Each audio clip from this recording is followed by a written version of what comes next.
Something strange is happening in the NFL right now, and most fans are completely missing it. While timelines are flooded with hot takes, jokes, and outright rage, the league itself is moving very differently behind closed doors. Because this isn't really about a Pro Bowl spot. It's not even about one player. It's about what happens when perception and reality drift too far apart, and how fast the NFL reminds you which one actually matters. Over the last 24 hours, one name has detonated across social media feeds like a flashbang: Shedeur Sanders. The reaction was instant and brutal. Accusations flew. Words like nepotism, manufactured hype, and doesn't count started trending before most people even understood what actually happened. To the internet, the verdict was already in. Case closed. No appeal. But here's the problem. The loudest voices online aren't the ones making decisions in this league. While fans were arguing in comment sections, front offices were doing something else entirely. Watching, tracking reactions, not just to the announcement itself, but to how it was handled. Because in the NFL, moments like this aren't just honors or headlines. They're stress tests, and not everyone passes them. What makes this moment uncomfortable is that it exposes a disconnect most people don't want to admit. The Pro Bowl may not mean what it used to, but resumes still do. Records still do. Optics still do. And whether fans like it or not, there's no asterisk column when careers are evaluated years down the line. History doesn't care about how angry Twitter was on a Tuesday afternoon. There's also something else bubbling under the surface.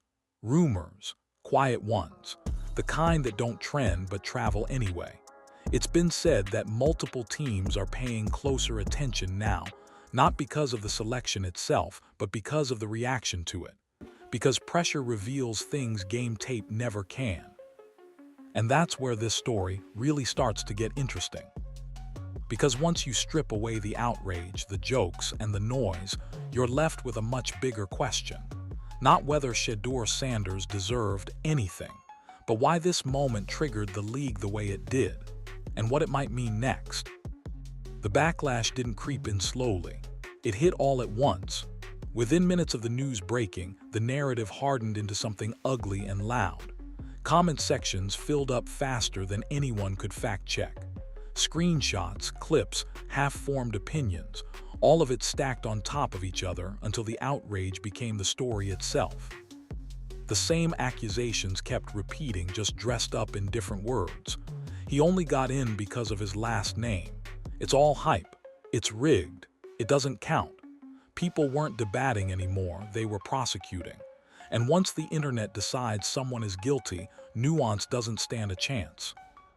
What made this reaction different wasn't just the volume. It was the certainty. Most of the people yelling the loudest didn't even know how the selection process worked. They didn't care. The facts were inconvenient and outrage moves faster without them. All that mattered was how it felt, and to a lot of fans, it felt unfair. But here's the part no one wanted to slow down long enough to admit. This reaction wasn't really about the Pro Bowl. It was about resentment that's been building for a while, confidence that rubs people the wrong way, visibility that feels undeserved, a player who doesn't shrink when the spotlight gets hot. This moment just gave everyone permission to unload it all at once. And the timing made it worse. The league is already in a strange place, where honors don't carry the same weight but still carry the same consequences. Fans know something is off, even if they can't articulate it. So instead of questioning the system, they went after the easiest target. What got lost in the noise was how rare this kind of attention actually is. Plenty of players get alternates. Most of them barely register a blip. This one turned into a firestorm because it tapped into something deeper: identity, legacy, and who people think belongs where. And while the internet was busy deciding what counts and what doesn't, something important slipped by almost unnoticed. The league itself wasn't arguing. It wasn't defending. It wasn't backtracking. It just kept moving. And once you understand why, the outrage starts to look a lot less powerful than people think. Once you strip away the emotion, the situation becomes a lot less dramatic, And that's exactly why it upsets so many people. The truth is, nothing unusual happened at all. No rules were bent. No favors were called in. The league didn't scramble to make space. It followed a process that's been in place for years, one most fans only pretend to understand when it suits their argument. The Pro Bowl isn't a single invitation. It's a list, a long one. Starters are named first and then reality steps in. Injuries pile up. Playoff priorities take over. Veterans opt out because they've got nothing left to prove or don't feel like risking their bodies for an exhibition that doesn't move the needle anymore. And one by one, the door opens. This year, that door swung wide. Quarterbacks at the top of the food chain passed. Some were banged up. Some were locked into bigger goals. Some simply looked at the calendar and decided the trip wasn't worth it. And when that happens, the league doesn't cancel the event or leave the slot empty. It goes down the list, quietly, methodically, no ceremony, no apology. That's how alternates work. It's not glamorous and it's definitely not new. What made this moment explode is that most fans still think of the Pro Bowl like it's frozen in time. They remember what it used to mean, not what it actually is now. So when the modern version collides with old expectations, people assume something shady must have happened. Because accepting the truth would mean admitting the prestige has slipped. And that's uncomfortable. Here's the part no one yelling online wants to wrestle with. The NFL doesn't grade optics the way fans do. It doesn't care how clean the narrative feels on social media. It cares about logistics, contracts, and consistency. When players ahead of you decline and you're next in line, that's not favoritism. That's procedure. But procedure doesn't trend. So instead of acknowledging that the system worked exactly as designed, the conversation turned personal. It always does, because it's easier to attack a name than to admit the league has changed. And once that reality sets in, a much bigger realization follows. Because even if fans don't respect the process anymore, the record books still do. And that's where this story takes a turn that a lot of critics aren't ready for. This is where the argument starts to collapse under its own weight. Because no matter how loudly people complain, careers in the NFL aren't remembered through comment sections. They're remembered through lines on a resume. Simple ones, cold ones, the kind that don't explain themselves and don't ask permission. Years from now, nobody is going to pull up a clip of a debate from social media and attach it to a player's name. They're not going to remember who declined, who opted out, or who was injured that season. They won't remember how angry the internet was or how many think pieces were written in real time. All of that disappears. What stays is the designation. Pro Bowl selection. There's no footnote, no disclaimer, no alternate tag. The league doesn't differentiate and neither do future evaluations. When agents negotiate, when teams compare profiles, when legacies are discussed, that line gets read the same way every time. It counts, fully.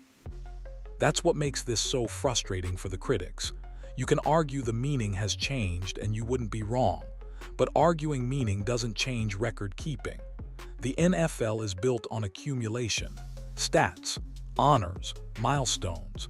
Stack enough of them and the narrative shifts whether people like it or not. This is why front offices don't panic when fans do. They understand how these things age. A selection today becomes a credential tomorrow, and once it's there, it can't be taken back by outrage or downplayed by sarcasm. What's ironic is that this exact dynamic has benefited plenty of players in the past. The league is full of guys whose accolades look cleaner in hindsight than they felt in the moment. Time smooths everything out. Context fades. Only results remain. And that's the uncomfortable truth sitting underneath all this noise. Whether someone believes it was earned the right way or not becomes irrelevant the moment it's logged. From that point forward, it's just part of the profile. But here, where things get even more interesting, because while fans were stuck arguing about legitimacy, teams were paying attention to something entirely different. Not the honor itself, but the response to it. And that's where the real evaluation begins. While the internet was busy replaying the same arguments, a quieter conversation was happening elsewhere. One that doesn't show up in trending tabs or viral clips.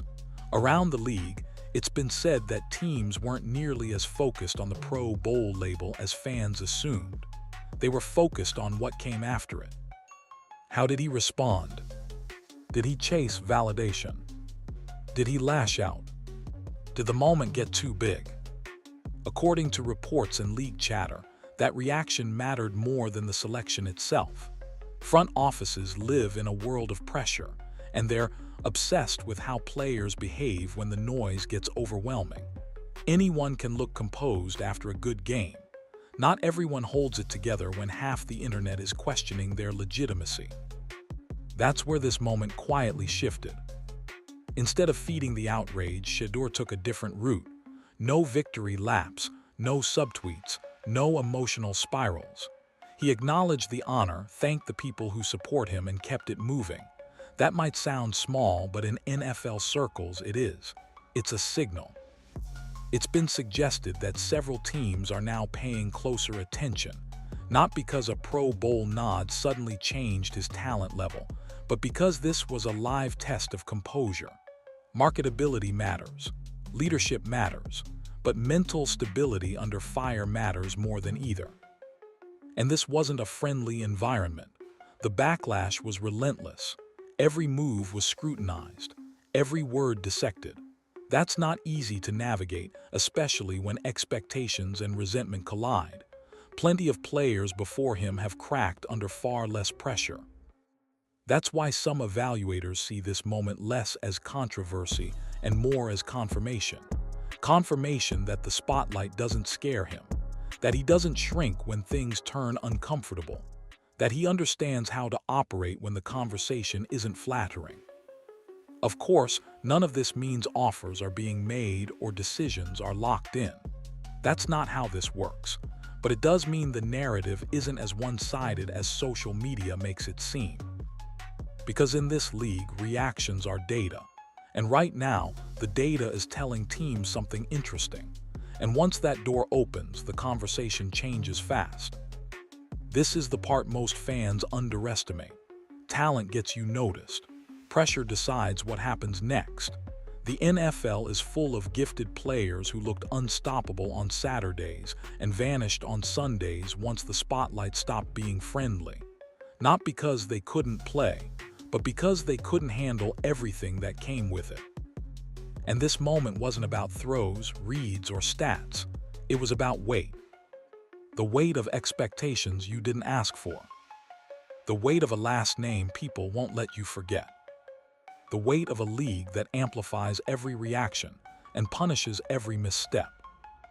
A lot of players crumble here. They clap back, they over-explain, they try to win arguments instead of respect. And once that happens, the label sticks. Emotional, immature, too online. Those tags linger longer than bad tape. That didn't happen this time. Instead of spiraling, Shedeur stayed measured. He didn't pretend the backlash didn't exist, but he didn't feed it either. That's a tightrope most players never learn how to walk, especially young ones, especially ones under a microscope. And this is where evaluators lean forward. Because pressure situations like this don't show up in box scores. They show up in habits, in restraint, in the ability to let the noise burn itself out instead of throwing gasoline on it. Teams notice who can do that because quarterbacks live in that environment year-round. It's also why moments like this quietly separate players into categories. Not good and bad, but ready and not yet. Ready to handle the media cycle. Ready to lead a room when things go sideways. Ready to absorb criticism without letting it leak into performance. That doesn't mean this moment guarantees anything. It doesn't crown anyone, but it does remove doubts that used to linger. Doubts about how he'd react when the narrative turned hostile. Doubts about whether confidence would turn into chaos under real pressure. If anything, the backlash may have accelerated a process that was already happening. Because once teams see a player survive the noise without flinching, the conversation shifts, quietly, permanently. And that leads straight into the uncomfortable truth fans don't want to face. This wasn't really a referendum on one player at all. It was a spotlight on a system that's been drifting for years. Here's the part no one wants to say out loud because it ruins the argument. The outrage wasn't really about Shedeur Sanders. It was about the Pro Bowl itself, or more accurately, what the Pro Bowl used to represent versus what it actually is now. For decades, that selection meant something very specific. It was a reward, a destination, a status symbol. You went because it mattered and people noticed if you didn't. But that version of the Pro Bowl doesn't exist anymore. The league changed. Player priorities changed. The business changed. Today, elite players treat it like an optional event. Some are hurt. Some are preparing for bigger stages. Some simply don't feel the need to participate.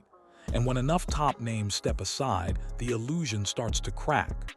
Fans see the gap, but instead of blaming the structure, they blame whoever steps into it. That's what happened here. The NFL isn't pretending the Pro Bowl is what it was in the early 2000s. It's adjusted quietly. Alternates aren't an exception anymore, they're a necessity. The league has to fill rosters. It has sponsors, broadcasts, obligations. So it goes down the list just like it always has. The only difference now is that people are paying attention in real time. And that creates a weird tension.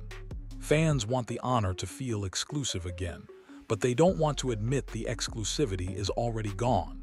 So instead of questioning why so many stars pass on it, they attack the players who accept it.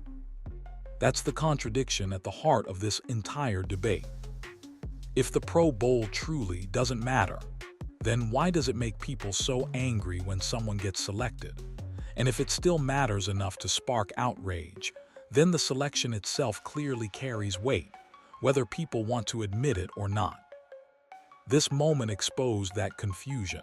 It showed how badly the league's messaging and the fans' expectations are misaligned. And until that's addressed, this cycle will repeat. Different player, same outrage, same arguments. Which brings everything full circle. Because once you understand that this wasn't about one decision or one name, the ending becomes obvious. This wasn't a scandal, it was a symptom. When you zoom out, this entire situation starts to look very different. What felt like a controversy turns out to be a mirror, a reflection of how the league has changed, how fans consume moments now, and how quickly emotion replaces perspective. Shedeur Sanders didn't break the system. He didn't bend rules or skip lines. He stepped into a process that already existed and handled the fallout better than most people expected. The backlash wasn't proof that something went wrong. It was proof that expectations no longer match reality. The NFL isn't run on vibes or comment section approval. It's run on accumulation, on how moments stack up over time, on how players respond when the temperature rises. And in that sense, this moment mattered far more than whether someone thinks the Pro Bowl is still prestigious. Front offices didn't see chaos. They saw composure. They saw a player absorb heat without self-destructing. Fans argued about fairness, but teams were clocking something else entirely: how someone carries himself when the narrative turns hostile. That's the part that lasts. Years from now, nobody will remember the outrage cycle or the screenshots or the think pieces. They'll remember what's logged, what's verifiable, what can't be edited out of a resume. And this moment will sit there quietly doing its job. At the same time, this episode exposed a deeper issue. The Pro Bowl isn't broken because of alternates. It's broken because the league outgrew the version fans still cling to. Until that gap closes, players will keep getting blamed for structural changes they didn't create. So where does that leave us? With reality. One player accepting an opportunity, a system doing what it was designed to do, and a reminder that pressure doesn't just reveal weakness, it reveals readiness. You don't have to like it. You don't even have to agree with it. but pretending it doesn't count won't make it disappear. Because in the NFL, the past always sticks, the records always stay, and the noise always fades faster than people think. Now the only real question is what comes next, because the attention isn't going away. And how you handle the next wave matters even more than how you handled this one.